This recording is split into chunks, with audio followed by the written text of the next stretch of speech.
Hey everyone, and welcome back for another deep dive. Today we are really going all in on a tough topic, the global drug trade.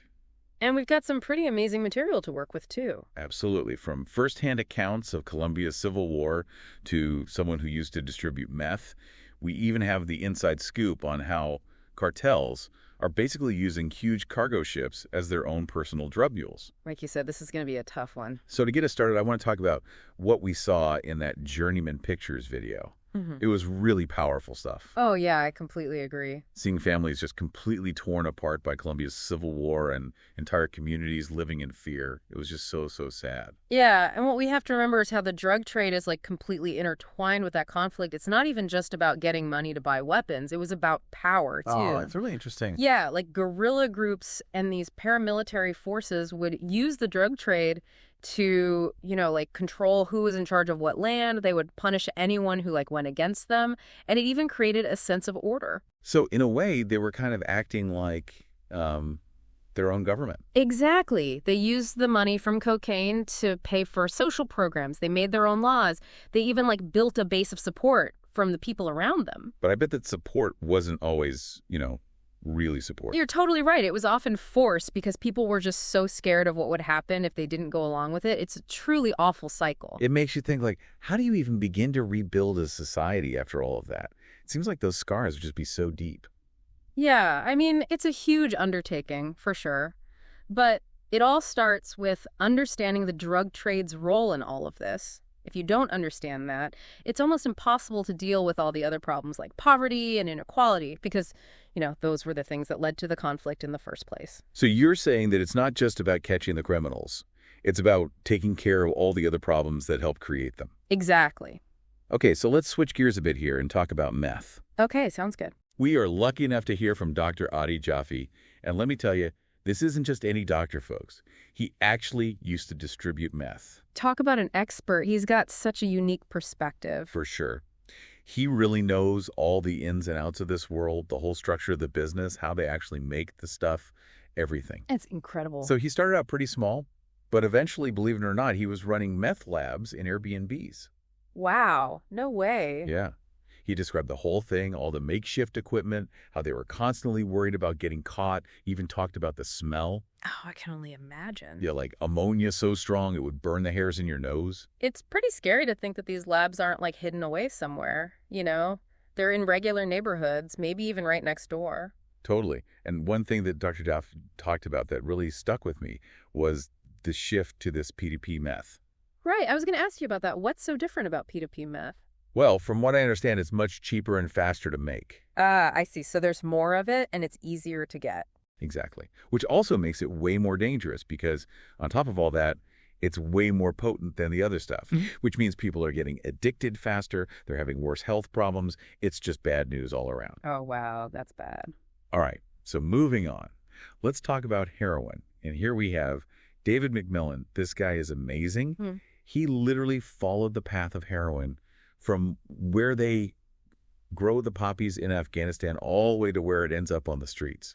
I was really fascinated by all the details he had, the lengths they go to hide the stuff, and the huge risks these smugglers take. It's unbelievable. It really is. One thing he said that stuck with me was how he lives with some Afghani farmers to build up their trust. He wanted to understand why they were involved in this business, what kind of economic pressures they were dealing with. That's so interesting because usually when we hear about drug smuggling, it's all about the criminals. It's easy to forget that there are real people involved. I know, right.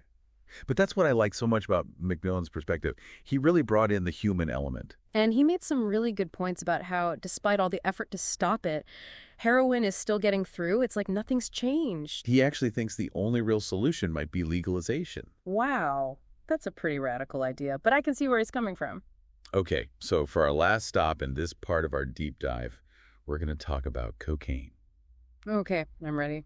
Our main man here is another former smuggler, Peter Trayton, and this guy had some wild stories. Like one time he soaked rubber in cocaine to get it past security. I couldn't believe it. It's crazy how creative they can be. These smugglers are always trying to stay one step ahead of the law. It's like they're playing a game of cat and mouse with the police, always trying to come up with a new trick. I know. It's like they're always trying to outsmart each other. But besides all the crazy smuggling stories, Trayton also had some really insightful stuff about how they actually make cocaine and, all the exploitation that happens along the way. Oh, that's really important. Yeah, he talked about how the farmers in South America are paid almost nothing. Well, the guys at the top, the cartel bosses, they're the ones getting rich. It's always the people at the bottom who suffer the most while the guys in charge get away with everything. And it's not just the farmers. It's also the people who transport the drugs, They're putting their lives at risk for next to nothing. Yeah, it's a terrible system. For sure. It's like they're stuck in a trap and they can't get out. It's a real tragedy. Yeah, absolutely. Welcome back, everyone. I hope you're ready to keep digging because we're about to go even deeper into this whole global drug trade thing. Yeah, things are going to get even more interesting now. For sure. We've already seen just how devastating this trade can be and just how far these smugglers will go to get the job done. Right, but to really understand the big picture, we need to kind of zoom out a little and see how all of this connects to the world's economy and politics. Yeah, that's what I love about this deep dive. It's not just about the drugs themselves. It's about how they affect, everything. Totally. Like, in that economics detective video, it was really clear how the war on drugs has actually had the opposite effect in Latin America. What do you mean? Well, when you try to just shut down drug production in one place, all it does is create a black market somewhere else. Yeah, I guess that makes sense. And it's not just about money. All this chaos and violence has created a huge power vacuum. And guess who steps in to fill that void? The cartels. Bingo. They use that money to buy weapons, bribe officials. It's basically a recipe for disaster. So you're saying that by trying to stop the drug trade, we've actually made the problem worse? Exactly. It's like, have you ever tried to squeeze a balloon? Yeah, of course. Well, you know how when you squeeze one part, it just pops out somewhere else? It's kind of like that. I never thought of it that way, but that's a great analogy. It's like a never-ending cycle, and in the end, it's the people who are already struggling who get hurt the most. Right, like those kids trying to cross the border into the U.S. It breaks my heart to think about what they're going through. Yeah, and it's not just happening in Latin America. It's all over the world, in Afghanistan, Lebanon, so many places. So what's the answer then? I mean, the video talked about legalization and letting companies grow drugs like regular crops, but is that really the solution? Well, it's not a perfect solution, for sure, but we can't keep doing the same things and expect different results. We have to be open to new ideas, even if they seem kind of crazy at first. I agree. Okay, so let's move on to Europe. I got to say, that Lethal Cargo documentary was a real eye-opener for me. I had no idea just how big of a problem cocaine is over there. Yeah, and it's not just the amount of drugs, it's how organized and sophisticated these smuggling operations have become. Right, like it's all connected. They've got networks spanning multiple countries, and they're always adapting and changing their tactics. And they're ruthless, too. They don't care who they hurt as long as they're making money. That's one thing that really struck me about that documentary. It showed how this whole thing is about way more than just drugs. It's about power and money and how those things can corrupt people. Yeah, it's like there's this whole shadow economy operating right alongside the regular one with its own set of rules and its own hierarchy. And it can pull in anyone. Like, remember that story about that British aristocrat, Jack Moran? The one who got caught smuggling cocaine and bags of fertilizer? Oh, yeah, I remember that. Just goes to show that this can happen to anyone. You don't have to be a criminal mastermind to get caught up in this stuff. So one thing that surprised me was that they're not using Spain as the main entry point for cocaine into Europe anymore. Oh, that's right. They talked about that in the documentary. Yeah, it's all shifting towards the Netherlands now. Those ports in Rotterdam and Antwerp are like major hubs for cocaine smuggling.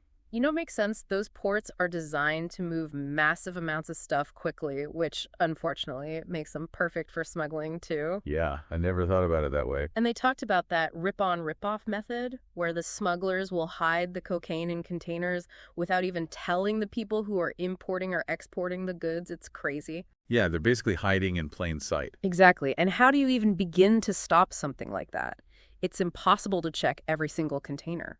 And of course, there's always corruption, people bribing officials, customs agents, even the crew members on the ships. Yeah, corruption is like the oil that keeps this whole machine running smoothly, and it's one of the hardest things to fight. It's so frustrating, even when they make these huge drug busts, it doesn't seem to make much of a difference in the long run. I know, it's like trying to empty the ocean with a bucket. The cartels just see those losses as the cost of doing business. Welcome back to the Deep Dive. Mm-hmm. We've been through a lot so far, all the way from those poppy fields in Afghanistan to all the craziness going on in Europe's ports. And now we're going to focus in on one case that kind of brings everything together. Yeah, it's like the perfect example of how this whole drug trade thing works. It shows just how bold and clever these criminal organizations can be. It's kind of scary, actually. Okay, so for anyone who doesn't remember, we're talking about the MSC Guyane, that huge container ship where they found, get this, 20 tons of cocaine. Wow, that's a lot. I know, right? And it wasn't just like some small-time smuggling operation either. This was the real deal. A whole bunch of the crew was involved, even some of the officers. It was like a full-on heist right there on the open ocean. Yeah, they basically used the ship's own crane to load the cocaine on board in the middle of the night. Can you believe that? It's pretty amazing. It must have taken some serious planning and, probably a lot of bribes, too. Yeah, the investigation pointed to the Balkan cartel. Apparently, they were really good at getting their people into MSC's hiring system. They were targeting sailors from places like Montenegro. Montenegro, that's interesting. Yeah, they said it's because Montenegro has a long history of seafaring, but the country's economy isn't doing so great, so a lot of these sailors are looking for work, any kind of work. And I guess the cartel saw that as an opportunity. Exactly. They offered these guys easy money, a way to make a quick buck.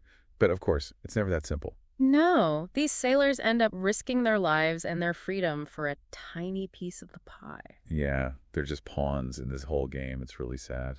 And the cartel knew exactly what they were doing, They put their people in key positions on the ship so they could control access, change schedules, basically do whatever they wanted. It's like they hacked the whole system. Yeah, and this whole thing with the MSC Guyane really shook up the shipping industry. It showed just how vulnerable these global supply chains are. Like, anyone can sneak stuff in if they know what they're doing. Yeah, and it makes you realize that even with all the fancy technology and intelligence sharing, it's still so hard to keep track of everything. There's just too many ships, too many containers, too many people to watch. It's like playing whack-a-mole, you stop one smuggling operation and another one pops up somewhere else. It just feels so overwhelming. Like, no matter what we do, the drugs keep coming.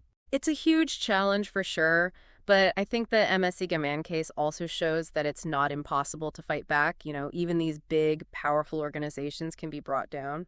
So what's the takeaway here?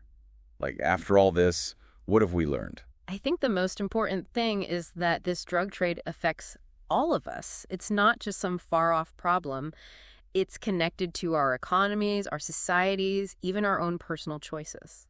It's easy to feel helpless, like there's nothing we can do. But we can't just give up. We have to educate ourselves, talk about these issues, and demand better from our leaders. We can't just let the cartels win. So it's not just about catching criminals. It's about creating a better world for everyone. Exactly. One where people have opportunities, where communities are safe, where everyone has a chance to thrive. Well said. And that's it for our deep dive into the global drug trade. We hope you learned something new and maybe even got a little fired up to make a difference. Thanks for joining us.